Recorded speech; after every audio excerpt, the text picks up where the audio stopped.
Assalamualaikum warahmatullahi wabarakatuh. Kali ini Mimin akan ajak menitik tapak tilas dan sejarah kisah Saridin atau Syekh Jangkung saat masih muda. Pada suatu kisah, Ki Ageng Kingiran menemukan anak laki-laki di tepian sungai. Anak laki-laki itu diberinya nama Saridin. Kehadiran anak laki-laki ini tentunya menjadi kegembiraan bagi Ki Ageng Kingiran yang sejak lama mendambakan untuk memiliki anak laki-laki.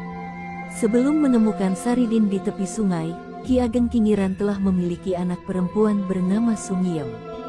Setelah dewasa, Sumiyem diperistri oleh seorang laki-laki bernama Branjung, sedangkan Saridin dikawinkan dengan gadis bernama Sumirah. Sebelum meninggal, Ki Ageng Kingiran berpesan kepada anak-anaknya akan mewariskan pohon durian miliknya kepada Saridin dan Branjung. Jika siang, durian tersebut merupakan bagiannya Branjung, sedang kalau malam bagiannya Saridin. Bila ada buah durian yang jatuh pada siang hari, menjadi rejeki Branjung, sedangkan kalau jatuh malam hari maka rejekinya Saridin. Ternyata buah durian tersebut tidak ada yang jatuh pada siang hari. Sedangkan kalau malam banyak yang jatuh. Branjung mulai merasa iri hatinya, dan timbul dalam pikirannya ingin menyamar menjadi harimau untuk menakut-nakuti Saridin. Setelah merubah dirinya menjadi harimau maka segera memanjat pohon durian. Saridin tahu kalau ada harimau di pohon durian segera ditombak kena dan mati. Setelah harimau mati, berubah lagi menjadi manusia. Oleh petinggi Pati, Saridin didakwa telah melakukan pembunuhan sehingga harus dijatuhi hukuman. Kemudian Saridin dipenjara oleh penguasa Pati. Sebelum dipenjara, Saridin bertanya apakah boleh pulang jika kangen anak dan istrinya. Petugas menjawab boleh, asal bisa. Dan terbukti beberapa kali Saridin bisa pulang, keluar dari penjara di malam hari dan kembali lagi esok harinya. Hal ini tentunya membuat penguasa Pati jengkel, lalu Saridin dikenai hukuman gantung. Tapi saat digantung para petugas tidak mampu menarik talinya karena terlalu berat. Saridin menawarkan ikut membantu. Dijawab oleh Adipati, boleh, asal bisa. Karena izin dari Adipati itu, Saridin lepas dari talinya, lalu ikut menarik tali gantungan. Adipati semakin murka, dan menyuruh membunuh Saridin saat itu juga. Lalu Saridin memutuskan melarikan diri dan berguru pada Sunan Kudus. Dalam satu versi dikisahkan, jika Saridin muda pernah berguru ke Sunan Kalijaga sehingga dia ini memiliki ilmu kesaktian yang cukup lumayan. Kesaktian itu juga ditunjukkan Saridin saat berguru kepada Sunan Kudus. Saat disuruh bersyahadat oleh Sunan Kudus, para santri lain memandang remeh pada Saridin. Apa mungkin dia bisa mengucapkannya dengan benar? Tapi yang terjadi sungguh di luar dugaan semua orang. Saridin justru lari, memanjat pohon kelapa yang sangat tinggi, dan tanpa ragu terjun dari atasnya. Sampai di tanah, dia tidak apa-apa. Semua pada heran pada apa yang terjadi. Sunan Kudus menjelaskan bahwa Saridin bukan cuma mengucapkan syahadat, tapi seluruh dirinya bersyahadat, menyerahkan seluruh keselamatan dirinya pada kekuasaan tertinggi. Kalau sekedar mengucapkan kalimat syahadat, anak kecil juga bisa. Hal itu tak membuat Saridin mendapatkan tempat di kalangan santri. Bahkan, Saridin masih saja dilecehkan oleh para santri. Saat ada kegiatan mengisi bak air untuk wudhu, Saridin bukannya diberi ember, malah diberi keranjang. Tapi dengan keranjang itu pula Saridin bisa mengisi penuh bak air. Saat Saridin mengatakan bahwa semua air ada ikannya, tidak ada yang percaya. Akhirnya dibuktikan, mulai dari comberan, air kendi sampai air kelapa, ketika semua ditunjukkan di depan Saridin, semua ada ikannya. Karena Saridin terlalu jumawa dan pamer kelebihan sehingga dia akhirnya diusir Sunan Kudus, harus keluar dari tanah Kudus. Singkat cerita, Saridin lalu bertemu dengan Sunan Kalijaga gurunya terdahulu. Kemudian Saridin diperintahkan untuk bertapa di lautan, dengan hanya dibekali 2 buah kelapa sebagai pelampung. Tidak boleh makan kalau tidak ada makanan yang datang, dan tidak boleh minum kalau tidak ada air yang turun.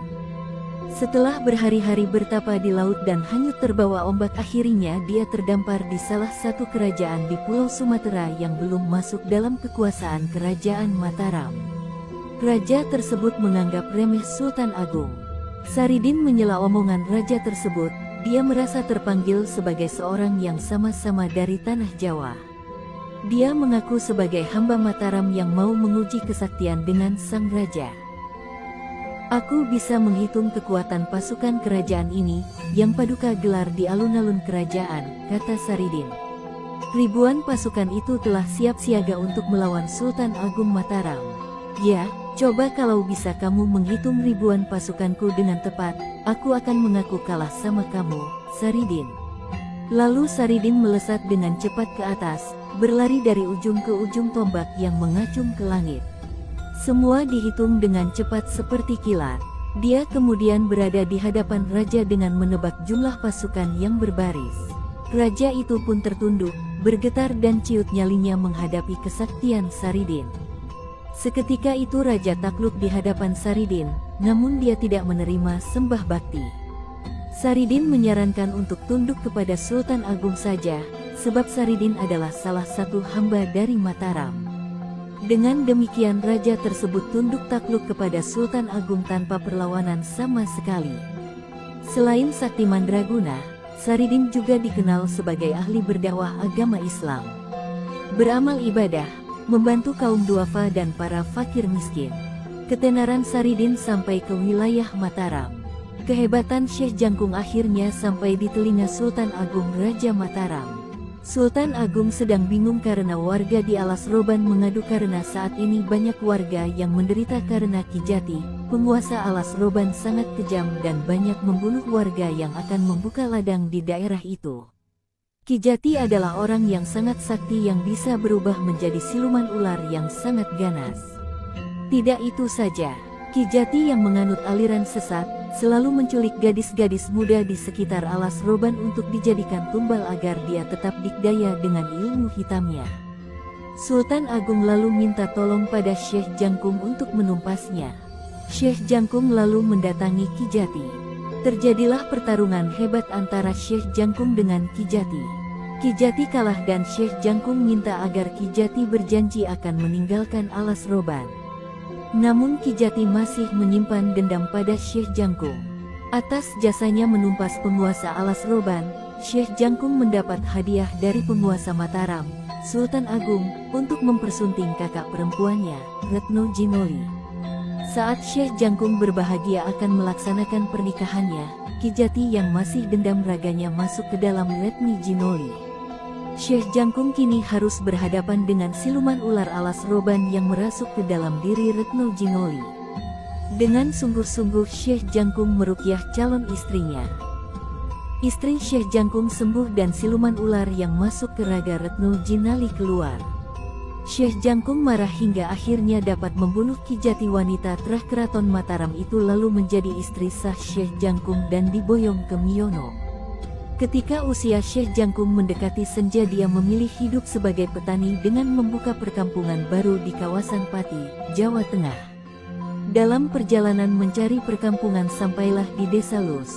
Di sini, dia bertemu dengan 7 orang yang sedang memperbaiki atap sebuah rumah. Dari sinilah Syekh Jangkung ingin membuktikan kebaikan perilaku ke-7 orang tersebut. Lantas, dia mengalihkan perhatian mereka dengan bertanya apakah ada warga sekitar yang akan menjual kerbau. Maksud Syekh jika ada maka dia ingin membeli 2 ekor dengan alasan untuk keperluan membajak sawah. Ke-7 orang melihat pakaian Syekh Jangkung yang compang camping tidak mengindahkan pertanyaan tersebut. Malah menghinanya dengan jawabannya yang menyakitkan. Mereka mengatakan di desanya tidak akan ada orang menjual kerbau padanya. Namun, bila mau dia akan diberi kerbau yang sudah mati. Di luar perkiraan ke-7 orang itu, Syekh Jangkung menerima tawaran mereka. Lalu berangkatlah mereka bersama menuju tempat kerbau mati. Syekh Jangkung lantas menatap seonggok kerbau yang sudah tidak bergerak itu. Badannya sangat besar dengan tanduk yang sudah melengkung. Melihat kerbau itu, Syekh Jangkung lantas salat dan meminta kepada Allah agar kerbau itu dihidupkan kembali. "Sekarang bangunlah," ujar Syekh Jangkung sambil mengelus-elus tanduk kerbau itu. Aneh bin ajaib, tiba-tiba kerbau itu mengibaskan ekornya menandakan dia hidup kembali. Tahu kejadian ajaib itu serta merta ketujuh orang yang semula meremehkan diri Syekh Jangkung langsung bersujud untuk menyampaikan permintaan maafnya. Sejak itu Syekh Jangkung membuka perkampungan di tempat ketujuh orang tersebut, yang lantas dikenal dengan nama Desa Landoh, Kecamatan Kayen, Kabupaten Pati. Sebelum meninggal dunia, Syekh Jangkung berpesan agar kelak kerbau itu disembelih dan dibagikan kepada seluruh penduduk. Tapi, ketika dia meninggal dunia, kerbau itu menghilang dan baru muncul pada hari ke-40. Oleh anaknya, kerbau itu disembelih dan dibagikan kepada penduduk Landoh. Sementara itu, kulitnya lulang disimpan dengan rapi. Suatu ketika ada seorang pedagang yang kehilangan sabuk pengikat barang dagangan. Dia mengadu kepada Tirtokusumo, anak Syekh Jangkung yang akhirnya memberikan tulang kerbau peninggalan ayahnya. Namun, di pinggir kampung sapi yang mengenakan tulang kerbau itu mengamuk. Tak seorang pun yang berhasil membunuhnya. Anehnya, sapi itu tiba-tiba menjadi kebal terhadap senjata. Ketika sapi itu kelelahan, Tirtokusumo mengambil tulang kerbau itu. Dan, sapi itu pun dengan mudah bisa dibunuh dengan tombak. Dari kejadian tersebut, akhirnya masyarakat yakin jika tulang kerbau Landoh adalah jimat sakti untuk kekebalan. Tirtokusumo kemudian membagikan lulang-lulang itu dalam ukuran kecil kepada penduduk desa Landoh, termasuk Sultan Agung. Kisah tentang Saridin atau Syekh Jangkung dituliskan dalam buku kumpulan kisah 31 Nabi dan Wali Songo, terbitan tahun 2015. Dalam buku tersebut dituliskan, Saridin atau Syekh Jangkung merupakan wali penyebar Islam yang namanya populer di kawasan pesisir utara. Selain bertingkah nyeleneh, pada sebagian besar masyarakat pesisir utara, Saridin dikenal dengan karamahnya. Saridin atau Sayyid Raden Syarifuddin atau Raden Saridin atau Syekh Jangkung lahir pada 1540-an Masehi. Ia merupakan putra Sunan Muria dengan istri Dewi Samaran atau Dewi Sujina. Saridin yang hidup pada masa Kerajaan Demak, Kerajaan Pajang dan awal Kesultanan Mataram Islam, juga kerap disemati gelar Waliul Ilmi Sunan Landoh atau Sunan Landoh. Usai berguru ke Sunan Kudus, dia kembali berguru ke Sunan Kalijaga, hingga akhirnya terdampar di Palembang. Dari Palembang ia melanjutkan perjalanan ke Timur Tengah. Saridin memulai karir pertamanya sebagai wali penyebar Islam di Desa Miono, Kadipaten Pati. Ia menikah dengan Raden Ayu Retno Jinoli, putri Sultan Mataram kedua, yakni Sultan Anyakrawati. Dari pernikahannya, Saridin dikaruniai putra yang bernama Raden Bagus Momok Landoh. Sejumlah sumber sejarah menyebut, Saridin juga menikah dengan Raden Ayu Retno Diluwi, putri Kesultanan Palembang. Saridin yang sampai akhir hayatnya bertempat tinggal di Pati, Jawa Tengah, tutup usia pada tahun 1641 Masehi. Hingga hari ini makam Saridin atau Syekh Jangkung banyak dikunjungi para peziarah. Demikian kisah singkat perjalanan hidup Saridin atau Syekh Jangkung. Apabila ada salah penyampaian mohon dimaafkan.